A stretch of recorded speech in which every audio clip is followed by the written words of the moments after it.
NBA All-Star Weekend has come and gone, and boy, do we have a lot to talk about. Not really. It was pretty mid, actually. All right, but some things happened. Dunks happened. Half-court shots happened. A lot of bricks were being laid out there. But we'll talk about it. Good, the bad. NBA All-Star Weekend 2023.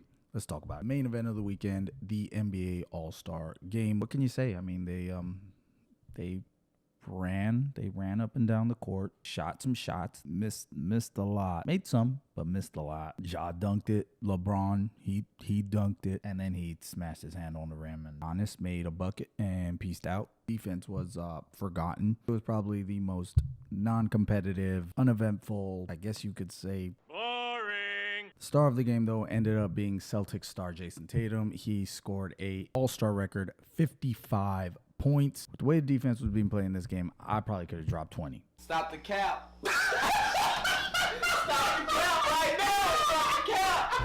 Now, there wasn't too many what you would call memorable moments, I guess, from this year. Maybe we'll look back and remember Tatum and Brown kind of going at it in this one-on-one battle. Ja had his dunks. LeBron hurt his hand. It wasn't really a memorable moment. I think we'll look back and really remember this All-Star game, maybe besides Tatum getting his 55. Nothing like last year with Steph hitting those 16 threes. Seemed to be this low energy, let's be out here, but not get injured. Make it fun for the fans, but get this All-Star check mark and get out of here. That's all right. I mean, how many All-Star games do we remember? For myself, looking back, the only All-Star game I would say I remember beyond the 2020, that competitive ending, was Michael Jordan's last one where him and Kobe went at it. Beyond that, really any other game, I remember certain moments, but we don't even remember who won, who lost. It's really just a game to enjoy it, have fun, don't get injured, get some rest, and be ready for this last half of the season. The biggest winner of the All-Star Weekend, I say, has to go to Mac McClung. Without a doubt, created the most buzz of the weekend with his All-Star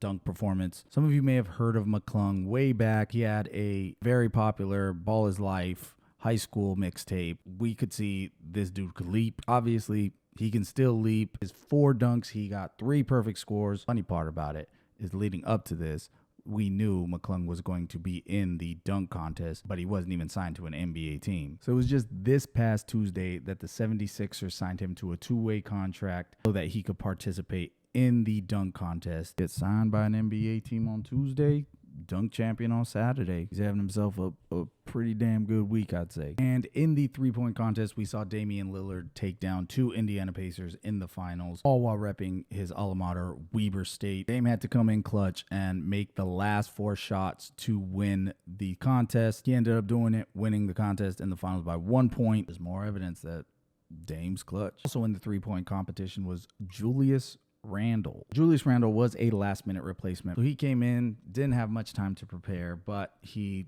went with it and jumped in, and maybe should have thought twice about that. Well, we've never had a lefty win it.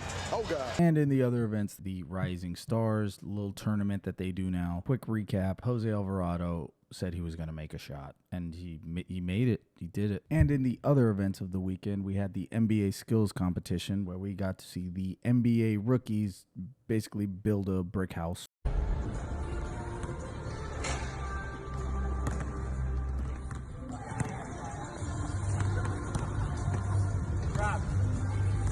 But yeah, not much went on with All-Star Weekend that's going to be super memorable or impactful. Biggest thing of the whole weekend might actually just be the LeBron injury. The Lakers are at a point where they really need to make a push to get into the playoffs, but also try and get a good seed, because you don't want to be in that play-in or be one of the bottom seeds, and you're going to have to play either the number 1 or the number 2 seed. Lakers don't want that. But now LeBron hits his pinky on the rim trying to go for a block. We're going to have to see how that affects this last part of the season and the Lakers' push towards the playoffs. Speaking of push towards the playoffs, Russ is back in LA. Didn't take long. Russ is back in LA, but this time wearing the red and blue. Be teaming back up with his former teammate Paul George and Kawhi Leonard. I actually like this move. I think it could work. I really think there is a spot where Russ's energy can be utilized and can be used in a good way, and I think the Clippers and Tyronn Lue will find that. No, of course, they're not just going to let him run around for 35 minutes